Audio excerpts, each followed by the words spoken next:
I'm James Morrow here with the fully ratified Rowan Dean and the constitutionally correct Caroline Marcus. And in less than 48 hours, we will finally be saying sayonara to the Biden administration. A presidency that managed to combine all the sleaze of the Clintons with the weaknesses of Jimmy Carter and the totalitarian terror, to say nothing of mental incapacity, of Woodrow Wilson.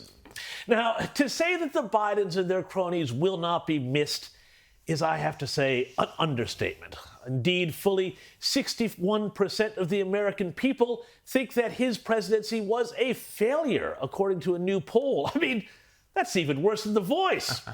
And the incoming Trump administration is going to have its work cut out for it in the coming weeks, dealing with the carnage of the past 4 years. And one of the first orders of business? Well, booting out the millions of illegal immigrants who were allowed into the country under Joe Biden's disastrous open border policies. Now, over the past few days, we've started to hear details what is being called a big you-know-what operation, likely to start on day one of Trump's presidency, led by none other than new border czar Tom Homan. And who knows, it might even start during the inauguration, kind of like the Michael Corleone settling all the family business scene in The Godfather Baptism. Remember that one? But one thing is clear. These new people in the Trump administration, well, they are damn serious about what they're going to do here. Have a listen to new Department of Homeland Security nominee Kristi Noem explain this a bit more. My goal and my mission is to build trust. We will undertake a large job and a large duty that we have to fulfill, that the American people expect us to do, by securing our border, to make sure that our nation is a nation with borders, or we're no nation at all. A nation of borders, or we're no nation at all. Hallelujah. Put that up in lights, because that, friends, explains it all.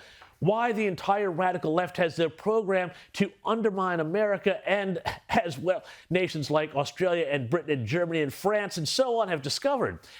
And this, of course, has so much of the mainstream media in an absolute lather because, well, their sympathies are, particularly when it comes to the border, with the radical left.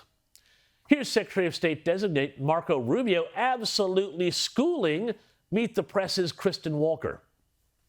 Donald Trump has said he's willing to build migrant detention camps and deploy the U.S. military to deport the more than 11 million undocumented immigrants in this country.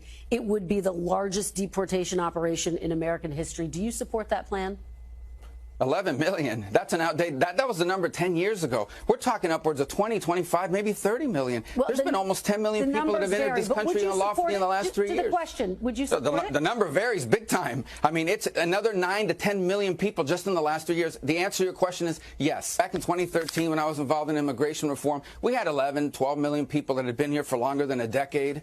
Now we've had almost that number in the last 3 years alone from all over the world, including people that I believe are terrorists, people that I believe are going to conduct terrorist attacks in this country if given the opportunity, certainly people that were criminals in their home country. This is a completely different, this is not immigration. You asked me about immigration. This is mass migration. Mass migration. This is an invasion of the country, and it needs to be dealt with dramatically. And that, my friends, is how it's done. Do not shy away from words like deportation and invasion. Lay it out there, and the people will be with you.